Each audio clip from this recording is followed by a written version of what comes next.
was 23, and I'd never actually really thought about priesthood. Well, I never thought about religious life. In fact, I've never thought about religious life. Maybe I'd never really come into contact with religious friends. So not really something I've appreciated. I've never really thought about priesthood at all. It's not entirely true. I remember talking to someone about it when I was like 12, 13. Maybe people can become priests. But strange enough, at the age of 21, I thought I was kind of missed the boat somehow. A bit stupidly.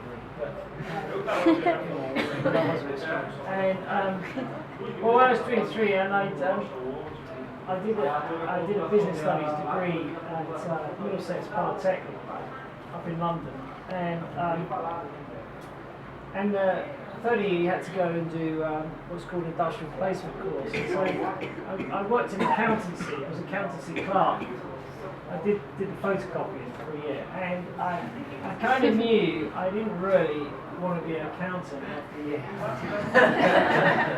I wasn't really interested in accountancy. And then so I did a degree in finance and accounting. I actually qualified finance accounting, although I know nothing about finance accounting. I sit there in the finance meeting in Paris, and I haven't got a clue what my Christians are talking about. So I did that, and then I worked for British Home Stores for a year and retail management.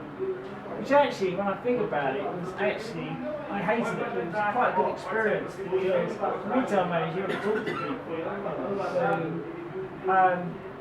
So it was quite good for that sort of thing, getting confidence. But I wasn't really a very confident person, at the age of 23. I was probably a bit immature, I think. And I tell you, this is what actually happened. I mean, it wasn't going very well, and I didn't really have my heart in it. And when you haven't got your heart in it, you just don't do a very good job because you just don't care enough. You get kind of stuck in it. And there was I was working at one school in retail, and there was this guy who said to me, took me in, he was trying to train. He said, Paul. He said he was from the north of England, so north of England they tend to be a bit more direct than they are in the south of England. And he said, Paul, how do you think what do you think you're going to do in this company? How do you think you're going to get on in this company? And I came up with something very unconvincing. And he said, Paul, you're not going to make it in this company. I told you he was from the north, so and then he said to me, he says, honest John, and he doesn't even know what impact this actually has. He said, you've really got to decide what you want to do in your life. That was it. Now, sometimes no one ever says that. It's a direct question. You've really got to decide what you want to do in your life. And because he knew I didn't know my heart. So the next day I went to, this was actually in Croydon, and I spent the most miserable hour of my life in Croydon Library. I don't know if you've ever been in Croydon Library, but it's quite miserable most of the time. But my vocation story isn't actually a story of happiness. It wasn't a joyful experience at all. It was a miserable experience.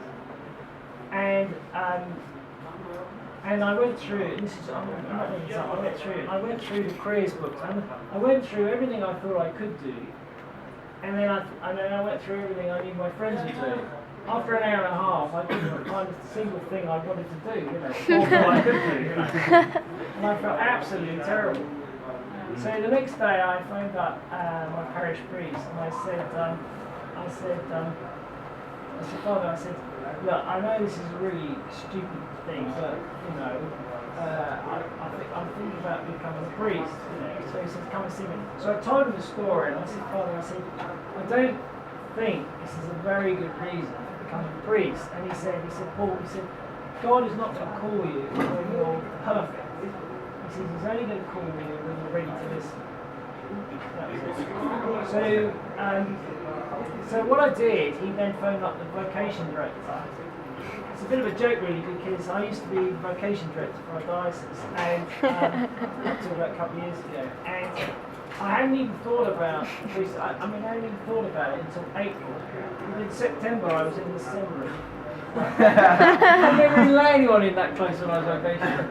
And in April and September I was in the seminary, and I went to I was too late for our own vocation, so I went to Alan Hall up in London for the seminary. And I kind of thought, in a way, I was kind of hoping they'd say no to me. And they kind of said yes, I was surprised. And it was very interesting, really. They said no to other guys who I thought were perfect for it. And so I thought, well, I got this letter, and I wasn't the slightest bit happy about it. It took me about 6 months in the seminary before I began to be happy about the fact. I don't know how I go through the selection process. About being happy. I didn't think, to me, I didn't think God called me. I think God mugged me. It's true. It's not always happiness in life when you're called. Because your whole life changes. It's dramatic.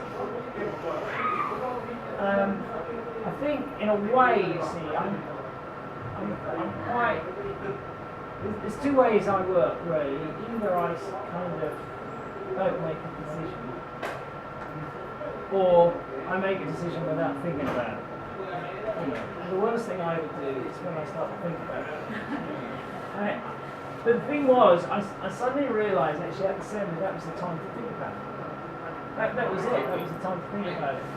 So I was 23 at the time, and I didn't feel I had anything in common at all with the guys who were at the seminary, except actually after about 6 months, I began to notice how much more confident I was becoming. And it was actually due to the guys at the seminary. They were excellent at building up your confidence. Fantastic. And that's something I really noticed. I mean, we weren't perfect at the seminary. We weren't all perfect at all, any of us. And sometimes we were. But actually, they were very good at building up their confidence, and that's the thing I noticed.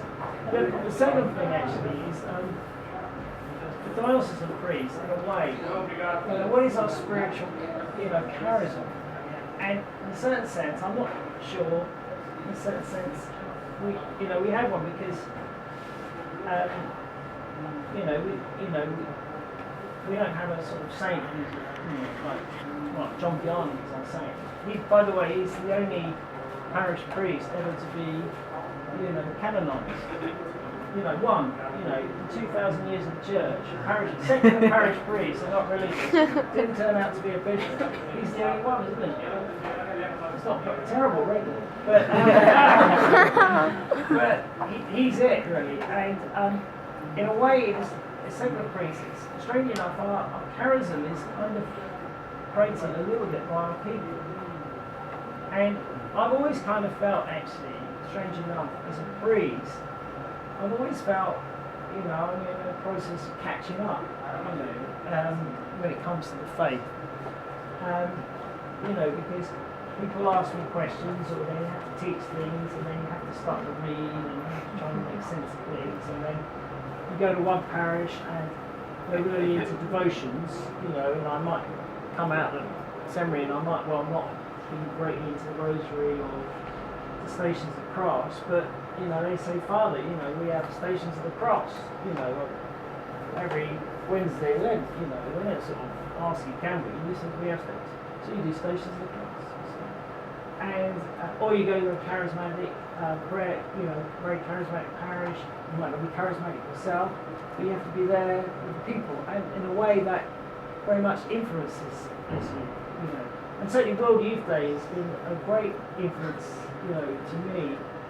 The very first World Youth Day I went on was 1997, and that was when I went to, it was Paris, and for some reason I was involved with the diocesan youth service, which was a hopeless youth service.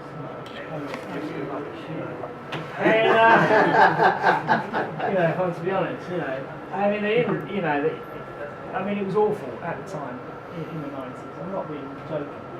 A lot of the diocesan youth service didn't want to go to World Youth Day. It was a bit too Catholic. That's the truth. But luckily, the bishop said to me, it was Bishop Cormac who became Cardinal Cormac, he said, Paul, I said, I want you to take a group of young people to World Youth Day. And the reason we went was that, he'd met the bishop at Chartres, and he was twinned with Chichester, which is where I'm now parish priest, and which is in our diocese. And Bishop of Chartres said to our bishop, are you going to send some people? And so he told me to take some people.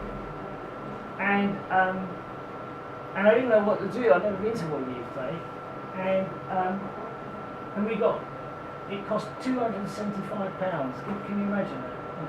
It was unbelievable. It was the cheapest trip I've ever done in my life. We borrowed we borrowed a big coach from somewhere which we didn't pay for. We got one of our priests who had a HGV to drive the darn thing. We got the cheapest accommodation we ever do. Not a single one of us, not a single young person had ever been to World Youth Day. I hadn't been, the other priests hadn't been. There was no spiritual preparation, absolutely nothing. And we went to Chartres and we started to realise, and one of the biggest moments of my life was driving to Paris. And as we got to Paris and we got onto the service stations and there were sort of toll booths, around Paris, because in France you have to sort of pay for it. And then we suddenly saw hundreds of benches of young people. Hundreds. And we got to Paris and we thought, oh, goodness, this is unbelievable. And ever since then our diocese has been to World Youth Day, and each time it's been, I've often found it's the faith of young people, the faith of you, that actually builds us priests up. Because in a way it's your need and your faith that demands a lot of us, really, because a couple of guys, we're not, as I said, a lot of our spirituality. So in a certain sense, I've always felt a bit of a fraud as a priest. Always felt completely as a fraud. I'm not making it up. You just it's a joyful thing. I've got away with it for 24 years. So I'm very happy for that, really. But yeah, it was. I've never found it a very inspiring vocation story, except it was the one that had to happen to me, because I don't think it could have. It couldn't happen. The only thing I'll ever say to people about vocation, discernment, about making a decision. That's it. You've got to make a decision. Yeah. And you've got to make a decision for the Lord. And you can't wait until it's the right one. You just make a decision and you go for it. Okay? And then you trust in His grace. Because one of the great things we learn, actually, it doesn't matter actually in a way whether we're a diocese priest, religious brother, priestess brother, or you're married, or what, or you're trying to live a holy life, in the workplace. We're not on our own. And people have often said to me, "Are you ever lonely as a Catholic priest?" I'm not lying. I've got my faults and failures, and I've got my sins and things I regret. But one thing I can tell you, I'm not making this up. I've never ever been lonely. Never. I've just never felt it. Even if you're saying the divine office on your own, which I struggled with for a long time, I know, that, my brother priest is religious, and other sisters are saying it too. You're not, as a Catholic, even if you should never feel lonely as a Catholic. Sometimes we do, you should never feel lonely as a Catholic, because you're all brothers and sisters in the Lord, even if you're in different parts of the world. And I love coming to World Youth Day actually, because it's great actually, because particularly where you sort of meet up in the sanctuary before Mass. We should obviously pray a bit, but there's a little bit of banter, because we're all brothers in the Lord, really. And that's a fantastic thing. So sorry, that's me.